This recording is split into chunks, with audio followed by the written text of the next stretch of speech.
Bonjour et bienvenue sur le podcast de Plume de Doctorant. Le podcast dédié à l'actualité de la recherche autour des guerres mondiales. Je suis Guillaume Hiverneau. Je suis Charlotte Barnabé. Alors que l'historiographie de ces périodes est déjà abondante et que les livres les concernant inondent régulièrement les rayons de librairie, quels sont les travaux les plus récents et quels débats animent la recherche ? C'est ce à quoi nous essayons de répondre en rencontrant les chercheuses et chercheurs qui travaillent sur les guerres mondiales. Bonjour et bienvenue pour ce nouvel épisode de Plume de Doctorant. Aujourd'hui, nous avons l'immense plaisir de nous entretenir avec Antoine Pro, professeur émérite d'histoire contemporaine à l'Université de Paris 1 Panthéon-Sorbonne. Antoine Pro, bonjour. Bonjour. Vous êtes spécialiste d'histoire sociale du XXe siècle français. Vous avez notamment travaillé sur l'éducation et l'enseignement, sur les anciens combattants de 14-18, sur le Front populaire, mais aussi sur l'historiographie. Et d'ailleurs, je crois que vos 12 leçons sur l'histoire accompagnent bon nombre d'étudiantes et d'étudiants encore aujourd'hui. Aujourd'hui, nous allons discuter de votre dernier ouvrage, une remarquable synthèse qui est parue chez Gallimard, qui présente les Français d'une guerre à l'autre et qui fait suite à un premier volume sur les Français de la Belle Époque qui était paru en 2019. Alors, première question, Antoine Pro, pourquoi cette synthèse ? Je pense que la France manque d'une grande histoire de la société et mon intention initiale était de faire une histoire de la société jusqu'au début des années 80. Donc j'ai fait le premier tome, j'ai fait le second tome, il n'y en aura pas de troisième parce que j'ai plus le temps je suis très vieux, j'ai pas plus le temps assez de temps devant moi pour le finir, donc c'est pas la peine de le commencer. C'est trop de travail. Et quel est l'angle d'approche que vous avez choisi pour cette synthèse ? Parce que, vous savez, on compartimente souvent histoire sociale, histoire politique. Je pense que finalement, il faut tout mélanger. Non, moi, je mélange tout. Oui. Voilà. Non, mais l'esprit, j'ai fait pendant des années à Sciences Po un cours sur l'histoire de la société française, dont je conserve 2 polycopiés. Et des gens comme Nicolas me disent, mais avec votre... Nicolas Offenstadt, je précise. Oui, avec votre polycopier, vous pouvez faire le tome 3, c'est pas périmé. Non, moi, je l'entends pas comme ça. L'historiographie a progressé, donc, si vous voulez, j'étais obligé de joindre sur un certain nombre de recherches ponctuelles que j'avais faites, à l'occasion de colloques, à l'occasion d'articles, et puis la littérature qui est absolument immense, qui a été publiée depuis, je dirais, une vingtaine d'années sur cette période. Même si cette période n'est pas celle qui est la mieux traitée. Non, tout à fait. Vous le montrez bien d'ailleurs, qu'il y a encore des points qui sont à explorer, qui seront encore à explorer d'ailleurs. Il y a encore du travail. Alors peut-être un premier point sur les bornes chronologiques que vous avez choisies. Ce qui est intéressant, c'est que vous transcendez. On pourrait choisir arbitrairement de faire finir ça en 1945, et non, vous allez au-delà. Non, il faut aller plus loin. Alors là, ça c'est tout à fait. Je suis heureux que vous me posiez cette question parce que je trouve que les comptes rendus que j'ai pu lire dans la presse ne mettent pas en valeur l'originalité de cette périodisation. Et je m'attendais à ce qu'on me la reproche. Non, personne ne semble la remarquer. Alors, c'est indispensable pour plusieurs raisons. La première, c'est que vous avez des évolutions qui se continuent jusqu'en 1947. La plus importante, c'est la constitution de l'État-providence. Et ça commence avec la guerre de 14, ça commence avec les allocations militaires du 4 août 1914. Il y a quelque chose qu'on n'a jamais mis en vedette, mais au lieu de payer correctement les soldats pour qu'ils puissent faire vivre leur famille, on a choisi de donner une allocation à leurs femmes. C'est le début de l'assistanat. Et ça s'est poursuivi. Ils ne pouvaient pas payer leur loyer. Donc on a fait un moratoire des loyers. Mais le moratoire des loyers a fait des jaloux. On a élargi le moratoire des loyers à tous les loyers de bas étage. À Paris, la borne était à 600 € par an. Ça représente 75% des logements. Énorme. On a tué le marché locatif. Parce que les propriétaires, ils se sont plaints. Alors on a dit les propriétaires, on va leur donner une allocation. Et on a donné une allocation aux propriétaires qui avaient moins de 10 000 francs de revenus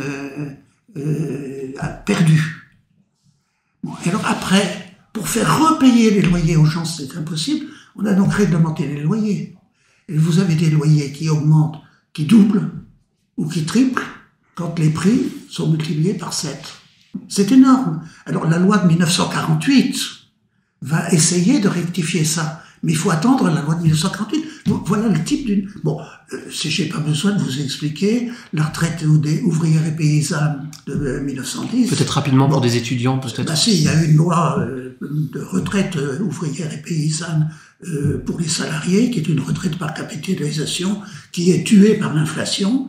En 1930, il y a la loi sur les assurances sociales, qui introduit encore une retraite par capitalisation, sachant que pendant 5 ans, on n'en paye pas, et que, donc à partir de 1935, on commence à en payer, mais pour avoir une retraite à temps plein, il aurait fallu attendre 1960.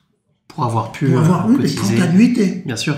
Donc avec l'inflation qui galope, c'est complètement fou, là. Dans mon bouquin, il y a une courbe logarithmique, alors ça fait fuir les étudiants et le grand public. Une courbe logarithmique, qu'est-ce que c'est que ça? Oh, c'est très simple, ça consiste à faire que l'espace de 1 à 10 est égal à l'espace de 10 à 100. Puisque de 10 à 100, on multiplie de 10%, et on multiplie par 10, et de 10 à 100, on multiplie par 10 aussi. Donc, c'est ça. Donc, en 1941, et ça c'est important, on abandonne la capitalisation pour la répartition. Il y a une loi de 1941 qui dit « expressis verbis », les retraites seront financées par répartition et non pas par capitalisation. Ce dont personne n'a parlé. On a fait un grand débat sur les retraites, on a oublié ça, parce que c'était Vichy. Vichy, c'est obscène. Donc, dire que Vichy a fait quelque chose qui dure, ça peut pas, ça coince. Bon. Et ça s'achève avec la sécurité sociale. Mais il n'y a pas que ça. C'est aussi ce que j'appelle la constitution de la société salariale. Vous n'avez pas de bulletin de salaire avant 1930. Il faut attendre 1930 pour que le bulletin de salaire soit... Et pourquoi faut-il que le bulletin de salaire soit obligatoire? Parce que dans le bulletin de salaire, on va faire figurer les cotisations pour les assurances sociales. Et donc, ça va donner une arme aux salariés. Bon, mais dès lors que vous commencez à faire des bulletins de salaire, il faut désigner les salariés. Et vous avez toutes les conventions collectives qui se mettent à définir des catégories professionnelles. Et le découpage des catégories socio-professionnelles, il est de plus en plus fin. Je donne des exemples dans le bouquin. Notamment avec les conventions collectives, d'ailleurs. Alors en 1936, et puis après, les salaires sont administrés par l'État. Et donc, le salaire qui gagne, parce que les entrepreneurs individuels se raréfient. Donc si vous voulez voir la courbe complète, il faut aller jusqu'en 1947. D'ailleurs, vous l'expliquez aussi très bien, c'est que pour cette question des rétributions, vous avez à la base, c'est un contrat entre deux personnes, entre le travailleur et puis l'employeur, pardon. Et là, s'immisce dans la chose une troisième personne qui est l'État, en fait, un troisième acteur. Qui est l'État, qui est en même temps les assurances sociales. Oui. Qui sont, bon... alors, l'avantage aussi d'aller jusqu'au bout, c'est de faire ressortir la continuité entre le Front populaire et la Libération. Parce que c'est la même culture. Elle est en germe dans le Front populaire, elle s'épanouit.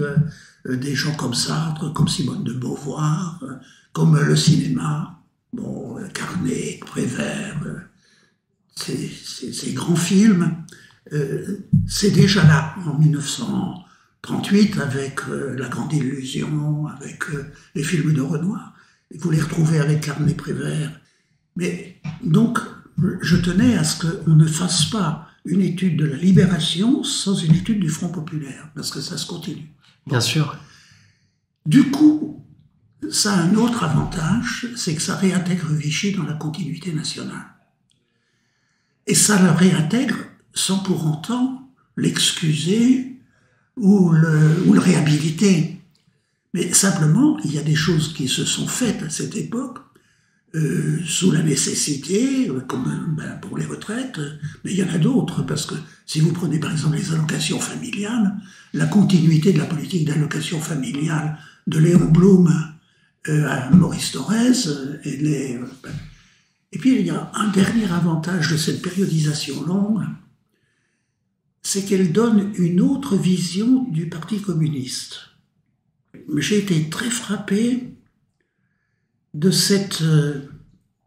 Quand le Parti communiste se fonde, c'est vraiment un parti révolutionnaire, mais c'est surtout un parti très différent des autres, parce qu'il a une centaine de permanents. Un parti comme le Parti socialiste, c'est 3 personnes. 3 personnes et un journaliste loin à Limoges qui fait paraître le Populaire. En 1925, je crois, vous avez une centaine de permanents qui sont ce qu'ils appellent dans le parti les révolutionnaires professionnels. Et alors, c'est des gens qui sont formés explicitement à l'affrontement dans la rue. Il faut qu'ils soient emprisonnés, il faut qu'ils soient recherchés, il faut qu'ils aient été clandestins. Je donne quelque part la statistique des anciens clandestins ou prisonniers qui composent le comité central du Parti socialiste, du Parti communiste en 1937. Il n'y a pas photo. Bon. Et alors, le Kremlin change d'avis en 1935, et le parti, qui est un vrai parti populaire, enraciné, qui va bénéficier du Front populaire, va prospérer sans toutefois atteindre, ça aussi c'est quelque chose qu'on ne dit pas, et qu'on n'a pas étudié vraiment. Pas étudié vraiment. Les adversaires du Front populaire s'organisent, et vous avez un parti né des Croix de Feu de la Roque, qui s'appelle le Parti social français, et qui est à plus d'1 million d'adhérents en 1939, qui est le plus grand parti qui ait jamais existé en France.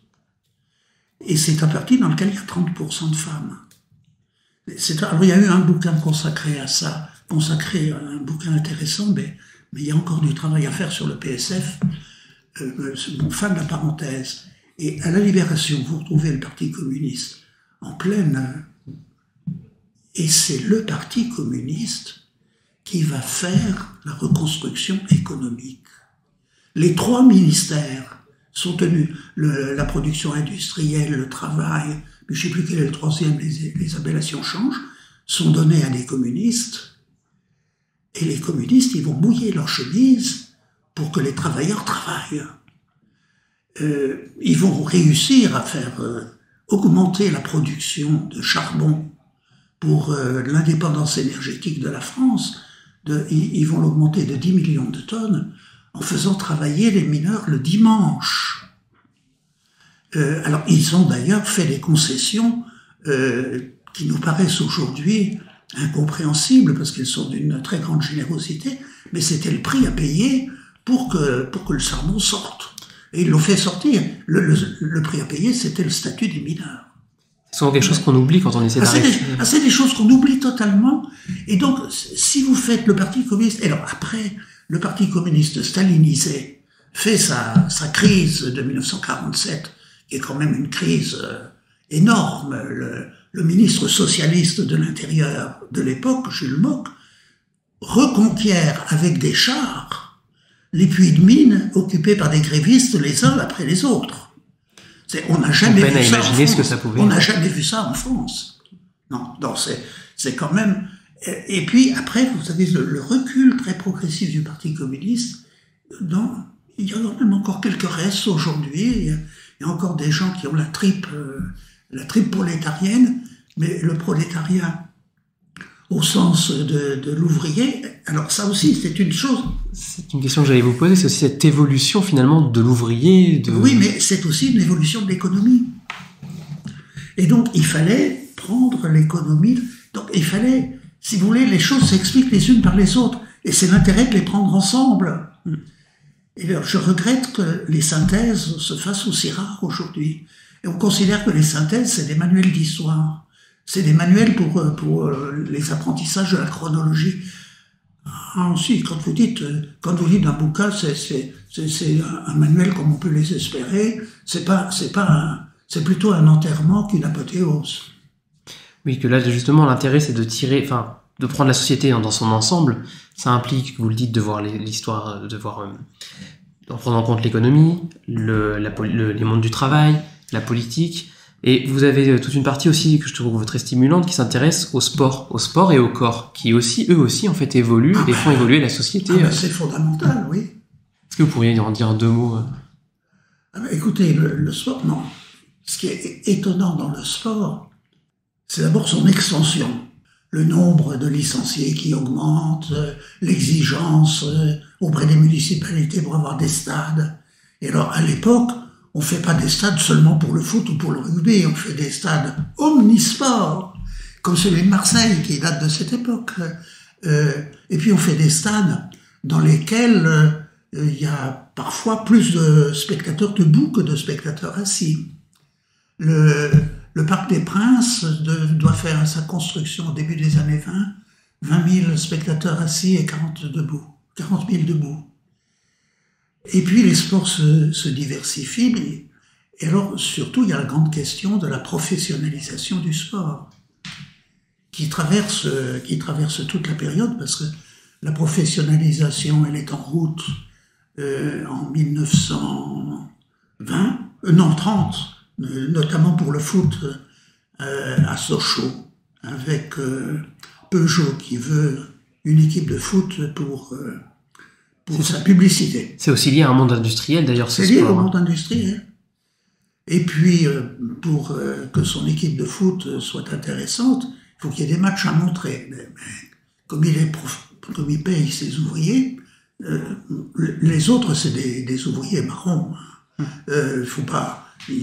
Ils sont en réalité gardiens d'usine, on leur donne des congés, enfin bon, bref, on s'arrange pour que officiellement ce ne soient pas des professionnels, mais qu'en fait ils vivent de leur métier. Bon.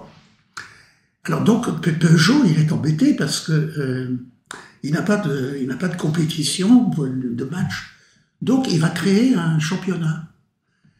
Et comme il a une bonne équipe, il y a des gens qui viennent à son championnat. Au début, il n'exige pas que ce soit des professionnels, donc des clubs d'amateurs entre guillemets.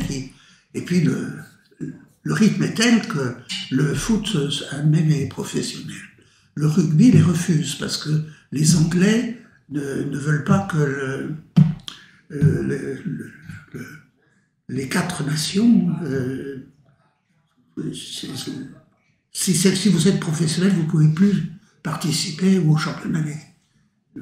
Comment ça s'appelle, le parcours des 4 nations? Non, maintenant c'est le tournoi des 5 nations maintenant. L'Italie n'en faisait pas partie à l'époque. Et donc, il va se créer le rugby à 13 professionnel. Et puis Vichy va interdire les sports professionnels.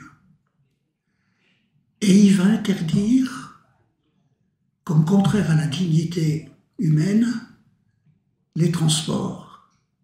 Et je dois dire que moi, je suis personnellement choqué. Alors, je suis peut-être vichysois. Si on veut me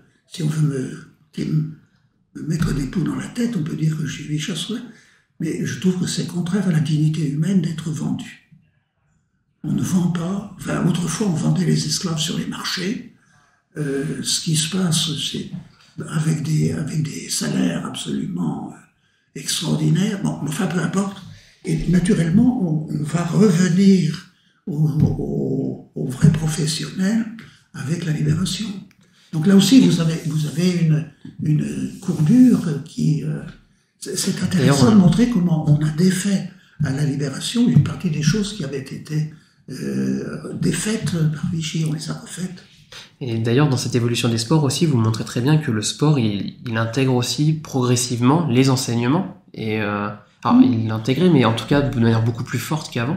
Oui, mais alors là, j'ai pas beaucoup de mérite parce que l'histoire du sport a fait des progrès immenses, avec des rivalités entre écoles qui permettent de diversifier les points de vue.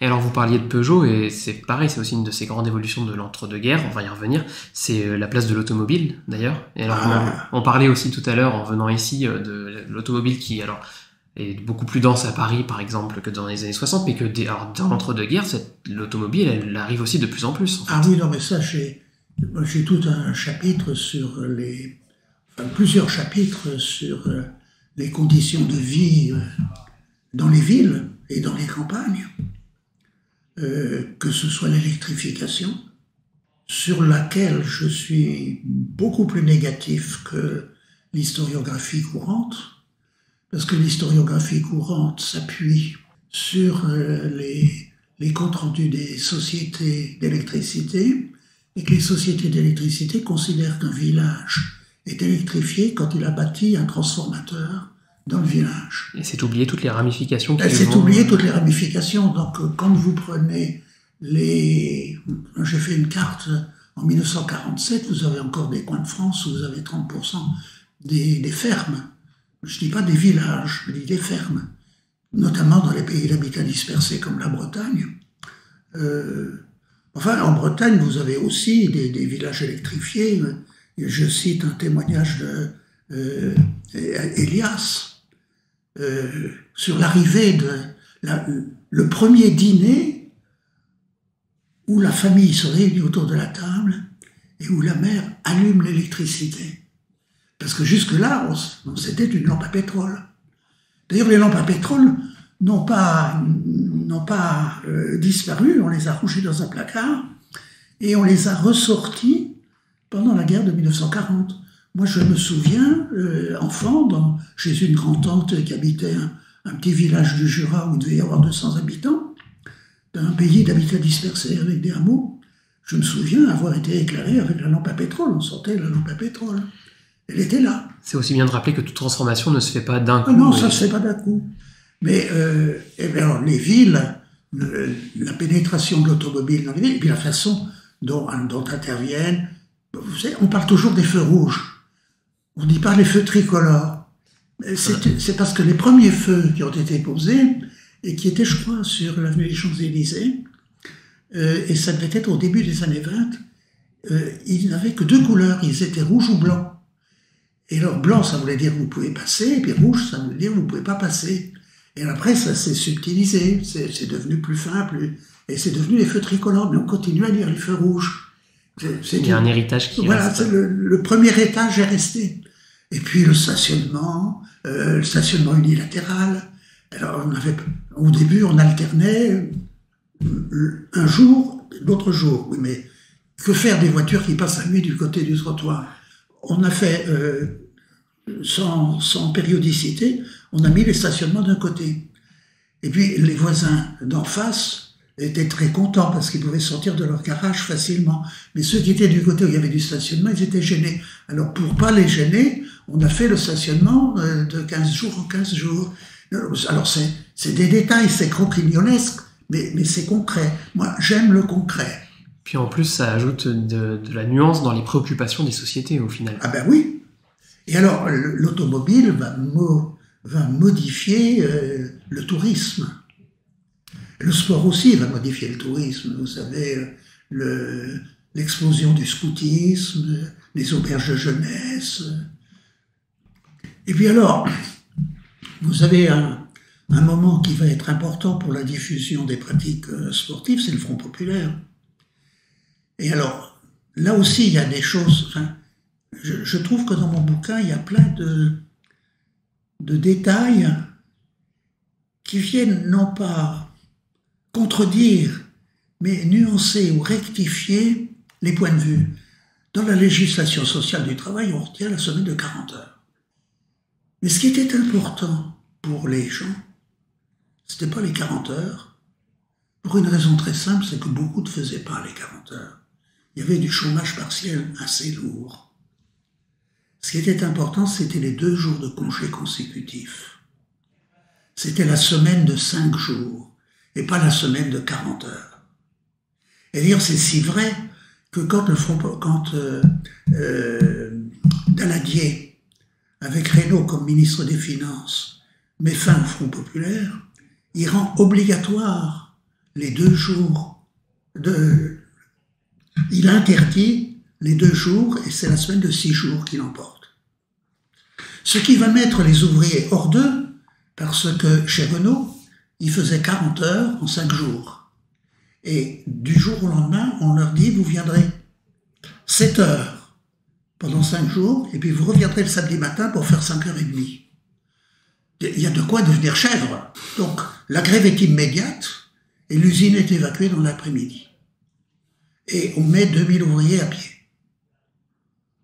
Voilà, c'est aussi considérable. Oui, mais les 2 jours de congé, ça permettait de faire du camping, ça permettait de faire des matchs. Vous avez un développement du sport ouvrier sur le Front populaire absolument gigantesque. Et ça donne au sport et aussi au corps, parce que ce soit le sport, que ce soit le camping, que ce soit les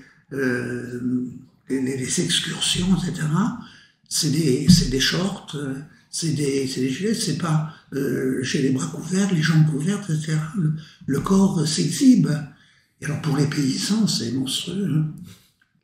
Ça me fait faire une transition vers un autre aspect que vous abordez dans beaucoup de places dans votre ouvrage, c'est la place de cette française d'une guerre à l'autre aussi. Non, alors là, si on disait aux féministes d'aujourd'hui que les féministes de ce temps-là étaient féministes parce que mères, que la maternité soit le propre des femmes, oui, parce que la grande nouveauté du féminisme, l'entre-deux-guerres n'est pas une grande époque féministe. La belle époque est plus intéressante du point de vue de l'histoire des femmes. Mais la nouveauté du Front populaire, c'est le féministe pacifiste. C'est-à-dire, je dis du Front populaire, je dis de la période, parce que c'est bien antérieur au Front populaire, ça commence dès les années 20, mais ça s'amplifie dans les années 30. Nous sommes pacifistes parce que nous sommes mères et nous ne voulons pas faire des enfants pour qu'ils se fassent tuer. C'est un trait marquant de l'entre-deux-guerres. C'est aussi simple que ça, mais c'est radical. Et alors, vous mesurez à cette aune la révolution de Simone de Beauvoir. On ne naît pas femme, on le devient. C'est totalement le contraire du pacifisme de l'entre-deux-guerres, du pacifisme féministe. Et ça pèse beaucoup, notamment dans l'enseignement, parce que l'enseignement est majoritairement féminin, l'enseignement primaire, et un personnel majoritairement féminin à cette époque. D'ailleurs, au-delà du féminisme, ce pacifisme, il irrigue littéralement la société française de l'entre-deux-guerres. Vous l'avez très bien montré avec votre thèse sur les anciens combattants, d'ailleurs. Ben oui.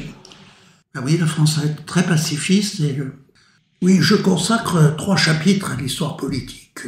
Le Front populaire, Vichy et la Libération.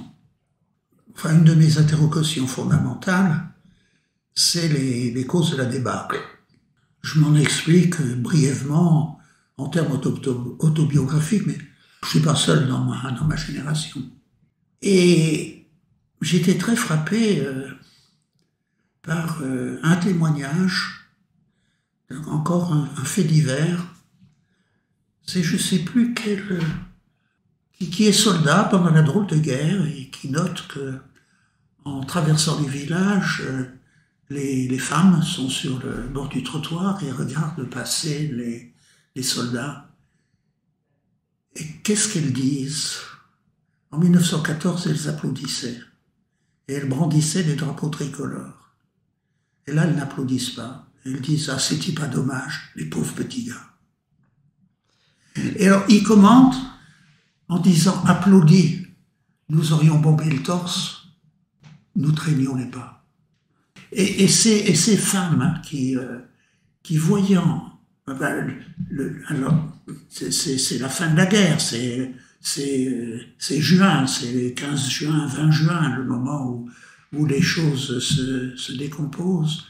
Mais vous avez des mères qui refusent qu'on défende leur ville. Je cite des femmes, des paysannes, qui voient, alors ça c'est avant le soi-disant armistice. Elles voient des artilleurs installer leurs canons pour bombarder des Allemands en face. Et elle les invective, elle les engueule. Mais elle les engueule en leur disant « Lâche, lâche, rendez-vous, lâche, lâche, rendez-vous ». Ils sont lâches parce qu'ils veulent se défendre et ils vont faire tuer des gens. Et pour moi, c'est ça la cause de la défaite, c'est que d'une certaine manière, la guerre avait coûté si cher que les gens préféraient ne plus se battre plutôt que d'avoir autant de morts. C'est là-dessus que se termine le bouquin. Oui, c'est ce que j'allais dire. Et puis, en fait, bon, je reviens sur l'entre-deux-guerres, mais vous dites d'ailleurs que l'entre-deux-guerres porte très bien son nom, puisque c'est une période, je vous cite, marquée par la mémoire de la guerre gagnée et l'appréhension de celle qu'on voulait conjurer et qu'on allait perdre. Et vous l'avez dit d'ailleurs aussi, c'est une guerre, autant en 1914 on était surpris, autant en 1939 on l'attend. Je crois que c'est 45% des Français, vous citez un sondage qui attend une guerre à venir. Mais nos dirigeants ont fait à cette époque des choix complètement absurdes. Ils ont retourné contre l'Union soviétique leur crainte d'être agressés par Hitler. Et ils se sont mis à vouloir défendre la Finlande, agressée par la Russie soviétique. Alors évidemment, ils n'avaient pas réalisé qu'ils pouvaient pas aller en Finlande sans affronter la flotte soviétique et qu'ils n'avaient pas de bateau dans la Baltique pour contrer la flotte soviétique. Donc c'était complètement absurde de vouloir envoyer 50 000 hommes au secours de la Finlande. Mais cependant, c'était ce qu'ils voulaient faire. Quos vult perdere Jupiter dementat. Ceux qu'il veut perdre, Jupiter leur fait perdre la raison. C'est juste une citation dans ce propos. Je ne sais pas de qui. Ah, je ne saurais vous dire non plus.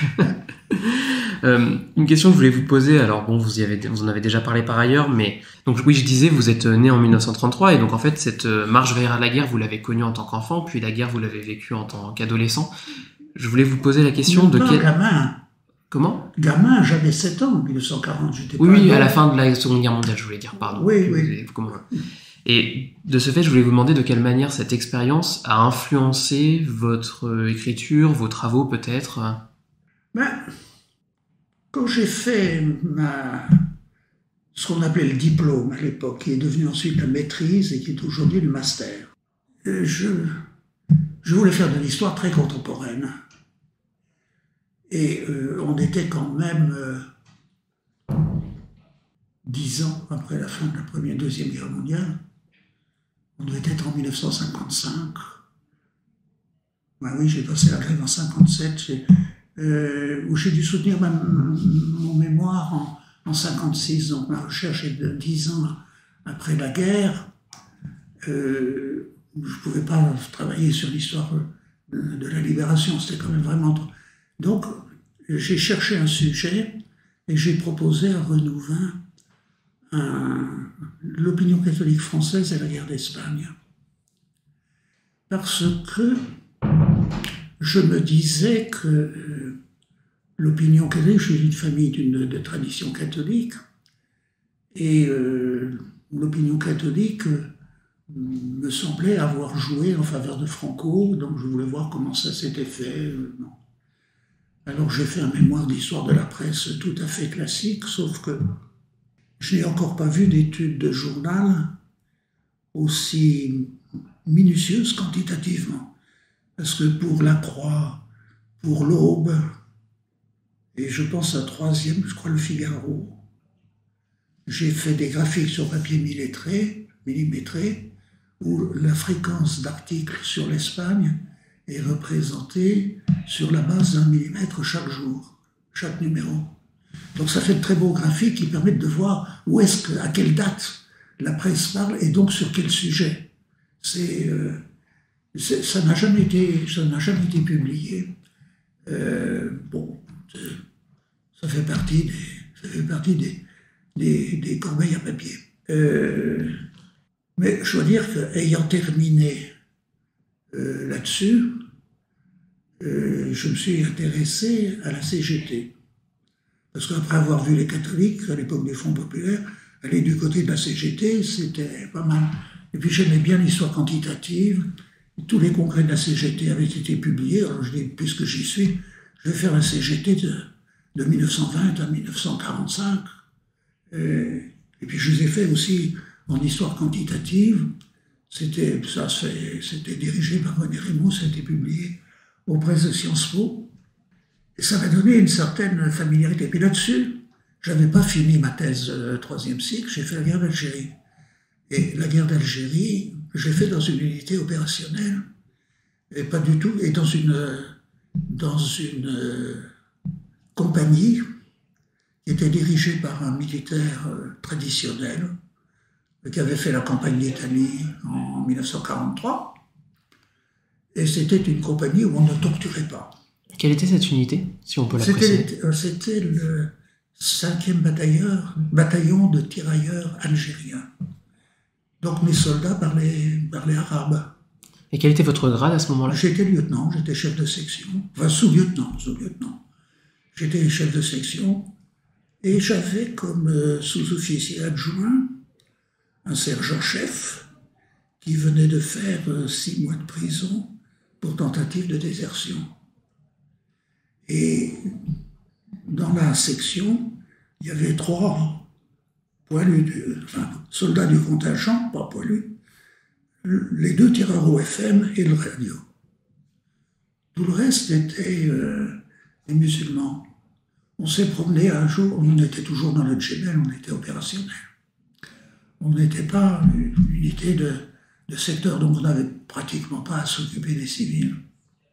Un petit peu, mais enfin pas beaucoup.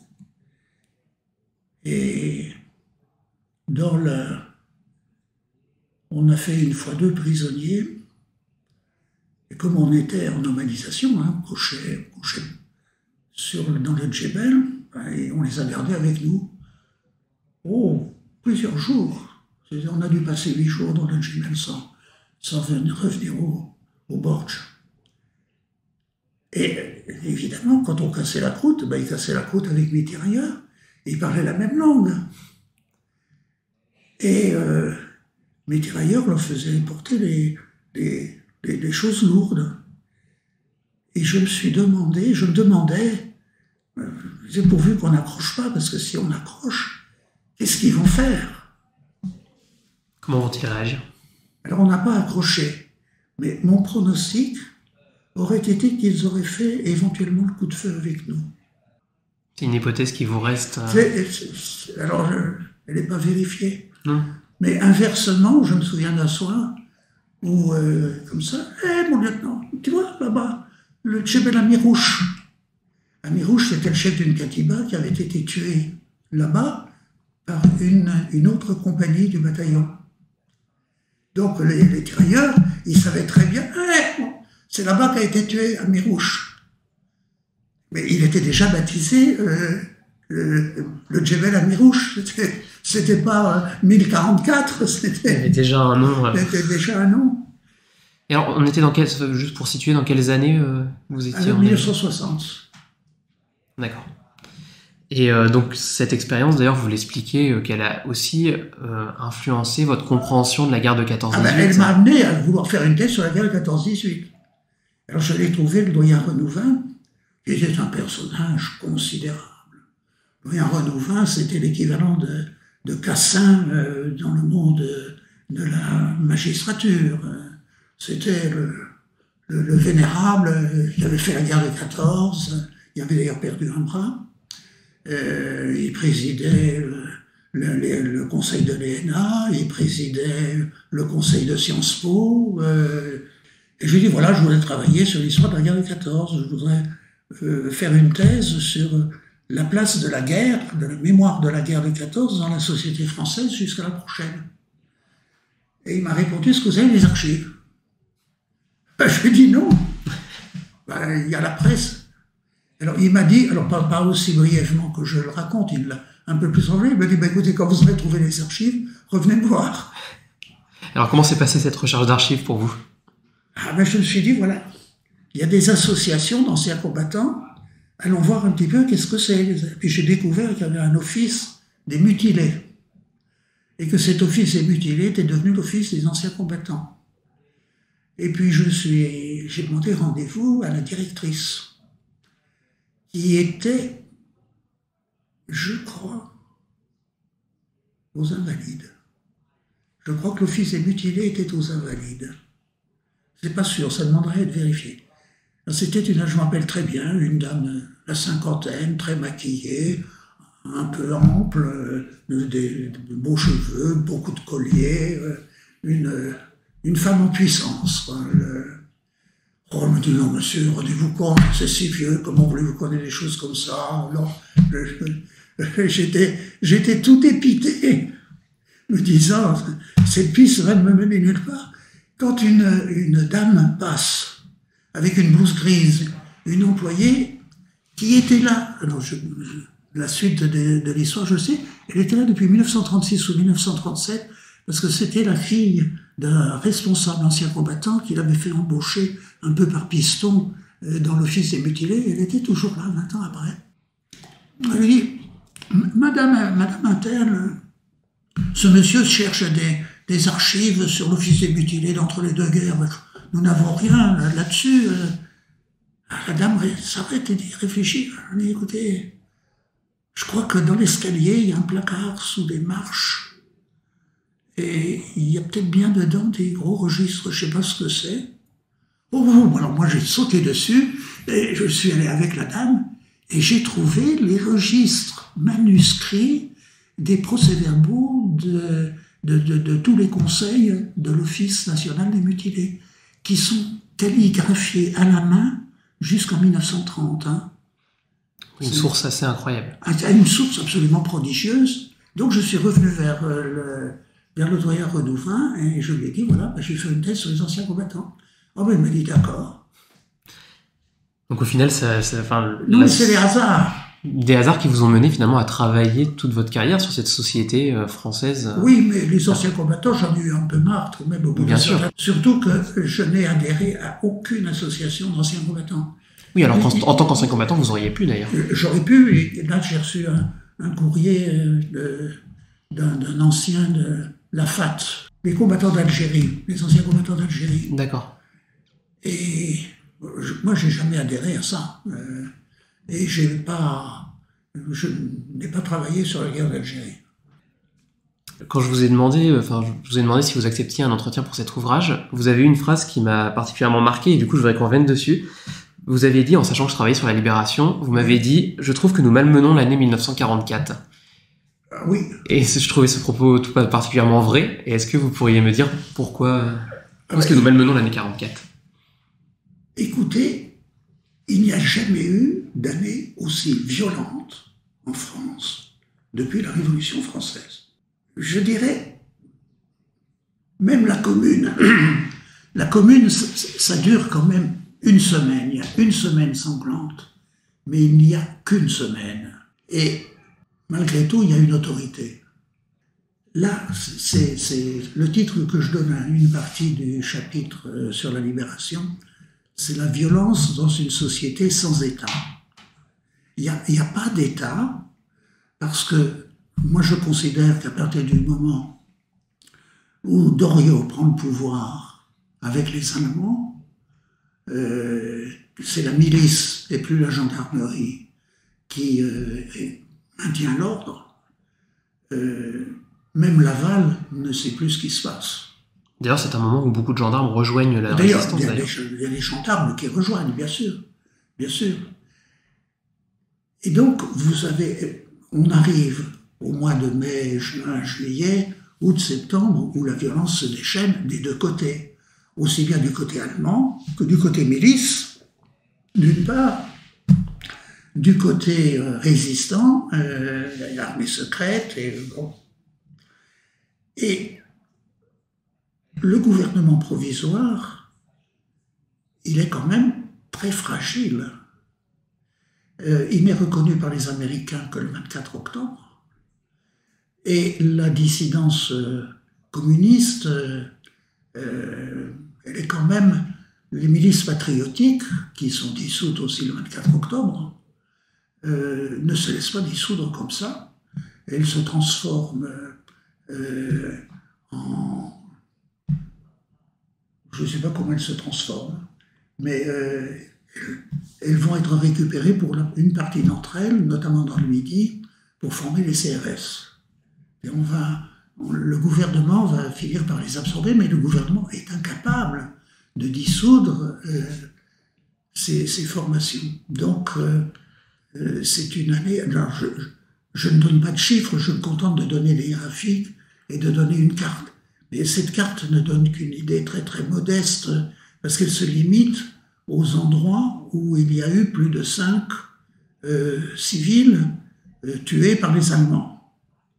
Et il y en a dans toute la France. Alors on parle de Tulle, on parle des Glières, on parle du Vercors, on parle du Maquis de Saint-Marcel, mais il y en a dans de tout petits patelins. Bien sûr. Et d'ailleurs, ça accompagne aussi, cette violence-là, elle est aussi accompagnée des violences liées au combat de la libération. Alors les bombardements, on connaît très bien, les combats d'artillerie, etc., où il y a de nombreuses pertes civiles, et surtout ce qui entraîne aussi des ruines. Et en fait, on oublie aussi souvent que 1944, c'est pour une bonne partie de la France, mais pas toute la France, la libération, mais ça ne met pas fin à la guerre pour autant. Non, et puis alors si vous voulez, les gens qui incluent... Il y a des gens qui arrêtent l'histoire sociale de l'entre-deux-guerres avec la guerre. Bon, très bien. Il y en a qui vont jusqu'à la libération. Mais couper au milieu de la libération, c'est absurde, parce que la libération n'est pas terminée. Quand Paris est libéré le 24 août,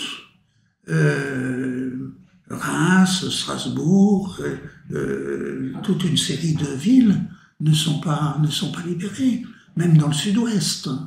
Donc, la guerre va se continuer, va se prolonger. Vous avez par exemple, je crois que c'est en Moselle, toute la gendarmerie avec le grand chef départemental passe au maquis à la mi-août. Et alors, naturellement, le colonel devient le patron du maquis, mais en septembre, ils se battent contre des Allemands. Parce que les colonnes allemandes qui remontent, on leur tend des embuscades. C'est encore tout à fait sanglant. Et puis il y a la contre-offensive de von Rundstedt, non Rommel, dans les Ardennes. Enfin, la guerre continue. Donc, puis il y aura les poches de résistance. Et puis les poches de résistance, oui, mais enfin, ça c'est localisé. Tandis que... Et puis vous avez toutes les structures de la résistance qui se mobilise. Et puis alors, on regarde jamais du côté de la bourgeoisie. Parce qu'on fait cette histoire, c'est une histoire de gauche, l'histoire de la libération. Donc on regarde ce qui se passe dans les usines, et on fait l'éloge des FTP, on va pas voir du côté des bourgeois. Du côté des bourgeois, la révolution a commencé. Et pourquoi a-t-elle commencé? Parce que supposez qu'on vienne leur réquisitionner leur voiture,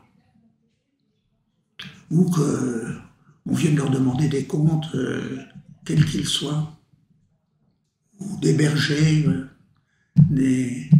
Bon. Ils n'ont plus personne à qui téléphoner. Au commissariat de police, on va les renvoyer. Au tribunal, le président du tribunal ne va pas les prendre. À la préfecture, ils n'ont plus d'interlocuteur. Le nouveau préfet, ils ne le connaissent pas. Tout leur réseau relationnel est coupé. Une partie de la société Moi, j'avais un oncle qui était archiviste départemental. Un chartiste qui était très anglophone et pour des raisons médiévales. Il ne sortait pas du Moyen-Âge. Pour lui, le fait que je fasse de l'histoire contemporaine, c'était proprement scandaleux. On lui avait volé sa bicyclette. Donc, il avait porté plainte au commissariat de police. Le commissariat de police l'a appelé, après la libération, pour lui dire « Vous avez déposé une plainte pour votre vélo ». Il s'est rendu au commissariat de police. De là, il est parti tout de suite à la prison. Il y est resté 2 jours. Et il a été relâché sans explication. Bon, mon grand-père avait été président de la Chambre de commerce, il avait 70 ans. Bon, c'était un brave homme, totalement patriote, il n'avait rien à se reprocher, on l'a d'ailleurs laissé tranquille, on n'a pas été inquiété du tout, mais il a essayé d'appeler le commissariat de police pour savoir pourquoi on avait emprisonné son fils. Mais naturellement, il n'a eu aucune réponse, il ne pouvait joindre personne. Donc, c'est pas dramatique. Et puis ça concerne le Jura, c'est quand même un pays où il y a eu de la résistance dure. C'est un pays moitié zone libre, moitié zone occupée, et c'est un pays dans lequel les maquis de l'Ain se sont repliés. Donc le Haut-Jura, moi dans le village où je passe mes vacances, dans l'église, le nombre de morts de la Deuxième Guerre mondiale est supérieur au nombre de morts de la Première. Il n'y a pas beaucoup de villages. C'est vrai. Donc je vous dis, ça donne la température de... Bien sûr. Oui. À quel point aussi l'intérêt de descendre aux échelles locales pour voir aussi certaines dynamiques. Oui. Mon autre grand-père qui habitait un autre village connaissait de vue très bien un militant communiste qui était un résistant et qui avait une voiture. Et, jamais il n'aurait dénoncé ce communiste. Jamais. C'était la résistance. Il y a une histoire que j'aime bien aussi qui se passe alors dans un village, je ne sais plus lequel, du Vercors. C'est une famille juive qui est restée très très longtemps dans une maison au premier étage. Et puis elle a déménagé juste avant l'invasion des Allemands, les colonnes de répression. Et à la Libération, on a naturellement sanctionné sa voisine de rez-de-chaussée, parce que sa voisine l'a dénoncé, a dit il y a une juive qui habite à l'étage au-dessus. Sauf que la voisine, elle a attendu pour la dénoncer que les Allemands soient là et qu'elle soit partie. Ce qui veut dire que jusque-là, elle avait envie de les dénoncer, elle les aurait volontiers dénoncés, mais elle ne l'a pas fait. Donc vous aviez une pression morale. Mais tout se savait. Je cite un autre exemple qui se passe, alors ça se passe en Vercors. L'autre, ça se passe dans un petit village du Bas-Jura, dans la plaine. Même pas le Revermont, même pas le vignoble, au-delà du vignoble, confin de la Bresse, Montry. Et c'est un gamin un gamin de l'époque qui a écrit ses souvenirs, et comme je connaissais sa femme, il me l'a donné, qui était une amie de ma soeur, enfin peu importe. Ce gamin, il était allé chercher le lait. Alors il revenait avec son seau à lait, puis tout d'un coup il se trouve face à face avec le type, la nuit tombante, entre chien et loup, avec un fusil, qui lui dit tu rentres chez toi, tu n'as rien vu. Le gamin, il avait très bien vu qu'avec lui, il y avait deux copains qui avaient un fusil. Donc il savait très bien.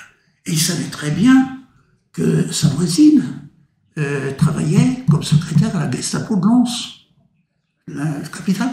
Et la voisine a été liquidée par le maquis. Il n'a pas été surpris du tout. Je veux dire, il y avait une transparence dans la société.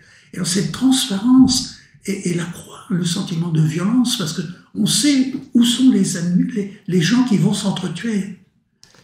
Oui, c'est ça, c'est une société qui est bien connue. J'encourage donc à lire votre ouvrage, parce que votre ouvrage regorge à la fois d'analyses brillantes, mais aussi de ces exemples-là, en fait, qui permettent de comprendre. Moi, j'adore les faits concrets. Et donc, je peux qu'encourager les étudiantes et les étudiants, mais pas que, à lire votre ouvrage.